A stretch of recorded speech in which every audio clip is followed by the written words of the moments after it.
Hello students, good morning. कक्षा 11 physics class में हमारा चैप्टर शुरू हुआ है, वो है समतल में गति, मोशन इन अ प्लेन।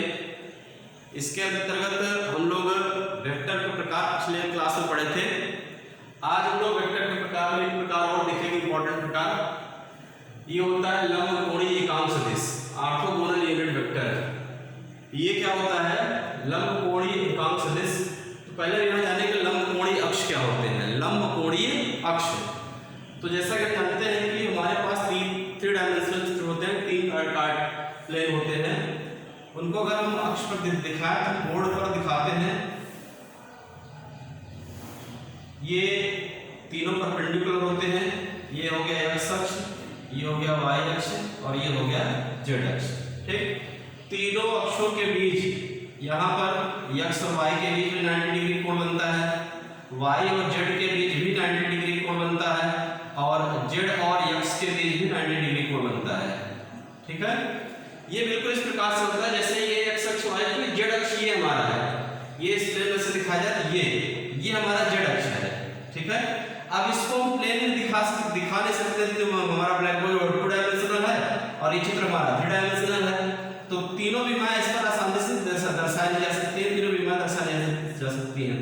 तो जेड अक्ष ये जो हमारा है, ये हमारा जेड अक्ष, इसको हमने चित्र दिखाने के लिए इसको ऐसे गिरा दिया है ये।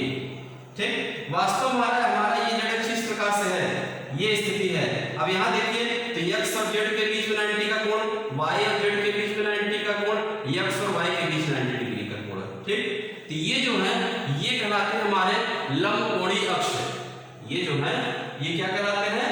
लंबकोणीय अक्ष। ठीक है, इन लंबकोणीय अक्षों के अनुदिश, इन लंबकोणीय अक्षों के अनुदिश जो इकाई सदिश होते हैं उन्हें कहते हैं हम लंबकोणीय एकांक सदिश। जो भी एकांक सदिश होते हैं वो कहलाते हैं लंबकोणीय एकांक सदिश। जैसे ये x अक्ष है तो x अक्ष के अनुदिश जो एकांक सदिश होता है उसको कहते हैं हम आई कैप। इसको कहते हैं आई कैप। कैप क्यों लगाते हैं? एकांक दर्शाने के लिए। ये पिछले क्लास में हमने बताया था कि एकांक सदिश क्या होता है, जिसका परिमाण, ये जिस सदिश का परिमाण, जिस वेक्टर का परिमाण एक होता है उसको कहते हैं एकांक सदिश। जिस वेक्टर का मैग्नीट्यूड 1 होता है वो कहलाता है यूनिट वेक्टर। ठीक है, और उसको हम प्रदर्शित करने के लिए कैप के द्वारा प्रदर्शित करते हैं। तो x अक्ष के अनुदिश जो इकाई सदिश है उसको कहते हैं आई कैप। y अक्ष के अनुदिश जो इकाई सदिश होता है उसको कहते हैं हम j कैप। इसी प्रकार से z अक्ष के अनुदिश जो इकाई सदिश होता है ये कहलाता है k कैप। ठीक, तो ये हमारे i cap, j cap, k cap, ये कैप लगे हुए हैं, इसका मतलब ये एकांक सदिश है। ये तीनों एकांक सदिश x अक्ष, y अक्ष और z अक्ष के अनुदिश है, इसलिए इनको कहते हैं हम लंबकोणीय एकांक सदिश। ठीक है, तो ये जो x अक्ष, y अक्ष और z अक्ष है उन तीनों अक्षों के अनुदिश जो इकाई सदिश हैं उनको कहा गया लंबकोणीय एकांक सदिश। ठीक, तो ये हमारा सदिश के प्रकार में था, इंपॉर्टेंट प्रकार था, इसका कई जगह यूज करना रहेगा, उसको आप ध्यान रखिएगा।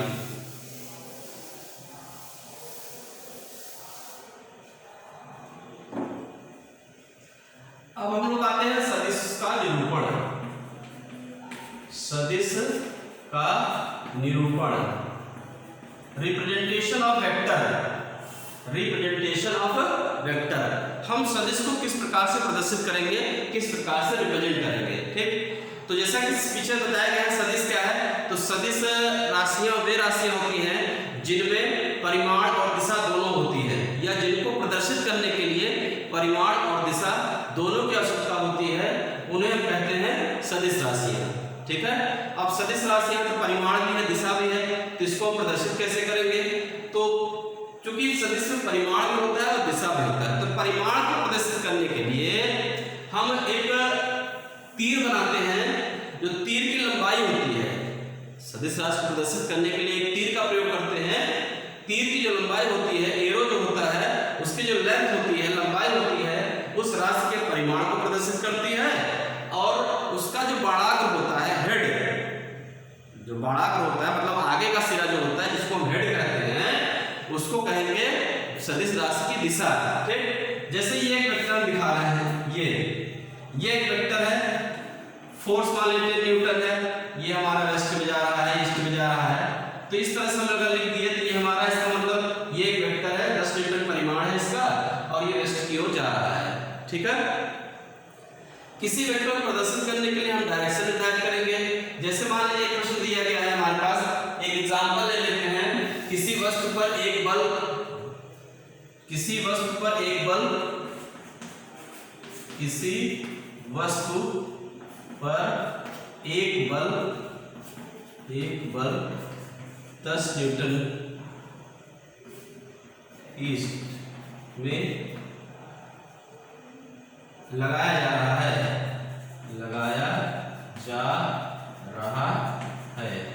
ठीक, अब इसको प्रदर्शित करना है, तो इसको प्रदर्शित करने के लिए हम ग्राफ पेपर पर बनाएंगे। ग्राफ पेपर प्रदर्शित करने के लिए जैसे मान लेते हैं हम 10 न्यूटन दिया गया है, 2 न्यूटन बराबर, माना 2 न्यूटन बराबर 1 सेंटीमीटर, 2 न्यूटन बराबर क्या मान लिए 1 सेंटीमीटर, और इधर हम एक एक्सिस दिखा देते हैं, ये ईस्ट हो गया, ये वेस्ट हो गया, ये नॉर्थ हो गया, ये साउथ हो गया। ठीक है, ईस्ट वेस्ट नॉर्थ साउथ, इस प्रकार से हम ले रहे हैं, ये हमारा ओरिजिन हो जाएगा। अब इसको प्रदर्शित करना है, तो जैसे दिया गया 10 न्यूटन का बल, तो 2 न्यूटन बराबर 1 सेंटीमीटर है, तो 10 न्यूटन बराबर क्या हो जाएगा 5 सेंटीमीटर, तो हम 5 सेंटीमीटर लंबी रेखा खींचेंगे। ये एक रेखा खींच दें, कितने सेंटीमीटर की हो गई 5 सेंटीमीटर, 2 3 4 5, इस प्रकार से 5 सेंटीमीटर लंबी रेखा खींच दी गई। इसका मतलब ये 10 न्यूटन का बल हो गया, क्योंकि हम यहाँ दिखा रहे हैं 2 न्यूटन बराबर 1 सेंटीमीटर, तो अगर हम 1 सेंटीमीटर लंबी रेखा खींचेंगे तो उसका मान 2 न्यूटन हो जाएगा, 2 सेंटीमीटर लंबी रेखा खींचेंगे 4 न्यूटन हो जाएगा। इसी प्रकार से 5 सेंटीमीटर लंबी रेखा खींचे तो 10 न्यूटन इसका मान हो गया। और ये किधर कार्य कर रहा है, पूर्व की ओर कार्य कर रहा है, तो हमारा जो बढ़ाकर होगा हेड, वो किधर जाएगा पूर्व की ओर। एक बढ़ाकर दिखा देते हैं, ये हो गया हेड, और इसको बढ़ाकर या हेड कहते हैं, ये किधर जा रहा है पूर्व की ओर जा रहा है। ठीक, तो इस प्रकार से किसी भी सदिश राशि को, किसी वेक्टर को प्रदर्शित करने का यह तरीका होता है। सदिश राशि या वेक्टर क्वांटिटीज को हम लोग एरो से प्रदर्शित करते हैं, तीर से प्रदर्शित करते हैं। तीर की लंबाई सदिश राशि के परिमाण को प्रदर्शित करती है, मैग्नीट्यूड को प्रदर्शित करती है, और तीर का जो बढ़ाकर होता है, हेड जो होता है, वो उसकी दिशा को, उस राशि की दिशा को प्रदर्शित करता है। ठीक,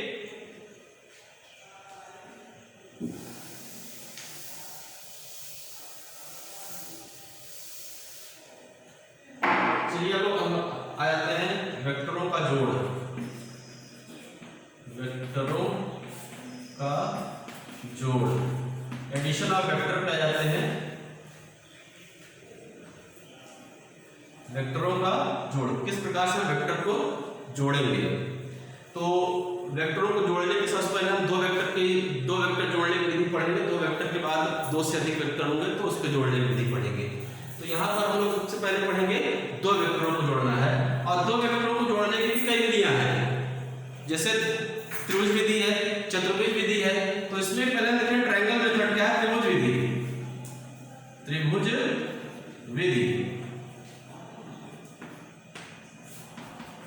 ट्रायंगल मेथड पहले समझेंगे, त्रिभुज विधि क्या होता है। इसका नोट्स नहीं बनाना है, केवल ये चीज समझना है हमें, क्योंकि हम इसका केवल उपयोग दिखाएंगे, हमें कहीं लिखना नहीं है इसको। ठीक है, केवल इसको समझना है त्रिभुज विधि से कैसे जोड़ेंगे। तो सपोज करिए मान लीजिए हमारे पास 2 वेक्टर हैं, एक वेक्टर दिया जा रहा है, ये वेक्टर ए, ये दिया गया वेक्टर ए, और ये दूसरा वेक्टर दिया गया है वेक्टर बी। एक वेक्टर दिया गया वेक्टर ए और दूसरा वेक्टर दिया जा रहा है वेक्टर बी। अब इन दोनों वेक्टरों को जोड़ना है। ये मान लीजिए दूसरा वेक्टर जो बी दिया है, ये 36 के साथ थीटा कोण बनाते हुए दिया जा रहा है, 36 के साथ थीटा कोण बनाते हुए दिया जा रहा है। ठीक है, इन दोनों वेक्टरों को हमें जोड़ना है। तो इन दोनों वेक्टरों को जोड़ने के लिए सबसे पहले क्या करेंगे, एक वेक्टर खींचते हैं वेक्टर ए, ये एक वेक्टर बनाया गया वेक्टर ए, जैसे दिया गया था, जिस दिशा में दिया गया उसी दिशा में ड्रॉ करेंगे। तो एक वेक्टर हो गया, ये बन गया वेक्टर ए। अब वेक्टर ए के हेड के साथ, वेक्टर ए के हेड के साथ वेक्टर बी का टेल मिलाएंगे, और ठीक उसी दिशा में मिलाएंगे जैसे जिस दिशा में हमारा वेक्टर बी दिया गया है। यदि वेक्टर बी क्षैतिज दिशा के साथ थीटा कोण बनाते हुए दिया गया है, तो यहाँ पर भी हम थीटा कोण बनाते हुए वेक्टर बी के टेल को वेक्टर ए के हेड से मिलाएंगे।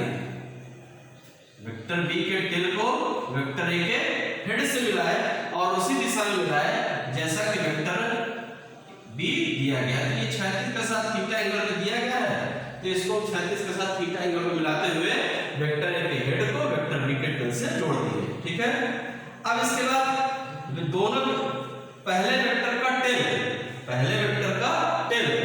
दूसरे वेक्टर के या अंतिम वेक्टर के जो भी होगा, पहले वेक्टर का टेल दूसरे वेक्टर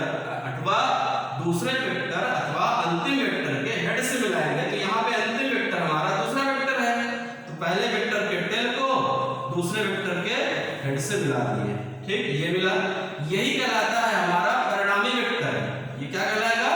परिणामी वेक्टर, वेक्टर आर। यही रिजल्टेंट हो गया, ये रिजल्टेंट हो गया और ये रिजल्टेंट ही कहलाता है परिणामी वेक्टर।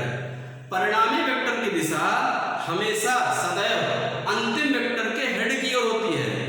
परिणामी वेक्टर की दिशा सदैव अंतिम वेक्टर के हेड की ओर होती है।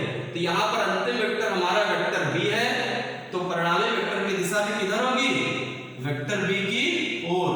परिणामी वेक्टर की दिशा जो होगी वो वेक्टर बी की ओर होगी। ठीक है, अब यहाँ पर चूंकि दोनों वेक्टर जुड़ चुके हैं, तो vector R is equal to हो गया vector A plus vector B. Vector R is equal to हो गया vector A plus vector B. ठीक है, तो ये वेक्टरों को जोड़ने की त्रिभुज विधि है, इसको हेड टेल मेथड भी कहते हैं, हेड टेल विधि। क्योंकि यहाँ पर क्या किया गया है?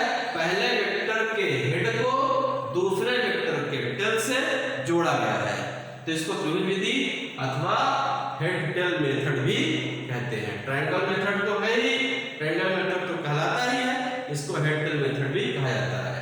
ठीक,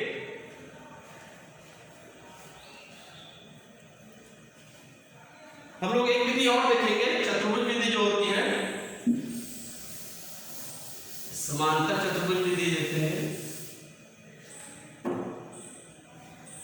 दूसरा मेथड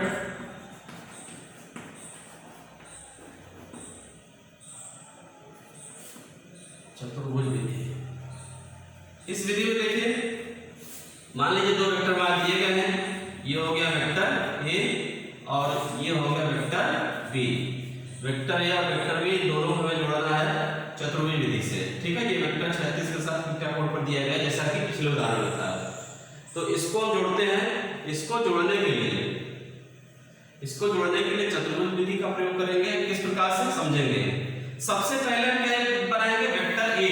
सबसे पहले वेक्टर ए जैसे कि दिया गया है। ठीक, अब यहाँ पर वेक्टर बी के टेल को वेक्टर ए के टेल से मिलाएंगे और उसी दिशा में लाएंगे जैसा वेक्टर बी दिया गया है। तो अगर वेक्टर बी हमारे 36 से थीटा कोण बनाते हुए दिया गया है, तो ए के टेल से बी के टेल को मिलाएंगे और उसी दिशा में लाएंगे जिस दिशा में वेक्टर बी हमारा दिया गया है। तो थीटा कोण तो दिया गया है, ये हमारा हो गया वेक्टर बी। ठीक, दोनों वेक्टरों को हम जोड़ दिए। अब इनका परिणामी निकालने के लिए वेक्टर ए के हेड से बी के समांतर, वेक्टर ए ये है इसका हेड, अब बी के समांतर रेखा खींचेंगे तो बी जिस प्रकार से दिया गया है, ठीक इसके समांतर रेखा खींचेंगे। ये हो गया वेक्टर बी के समांतर रेखा, और वेक्टर बी के हेड से ए के समांतर रेखा खींचेंगे। बी के हेड से इस पॉइंट से ए के समांतर रेखा खींचेंगे, तो जैसे बी के समांतर रेखा खींचे ये हमारा मिला। ठीक, अब ये रेखा जहां पे दोनों कटती हैं उसको घनिष्ठ बिंदु जो हमारा है ए और बी का, जहां पे दोनों जुड़े हुए हैं उसको मिला देंगे। ये कहलाता है हमारा परिणामी वेक्टर आर। ये क्या कहलाएगा? परिणामी वेक्टर आर। इसकी डायरेक्शन हो गई। ठीक है, तो यहाँ पर दोनों वेक्टर जुड़े, यहाँ पर वेक्टर आर बराबर हो गया vector A plus vector B. तो इस प्रकार से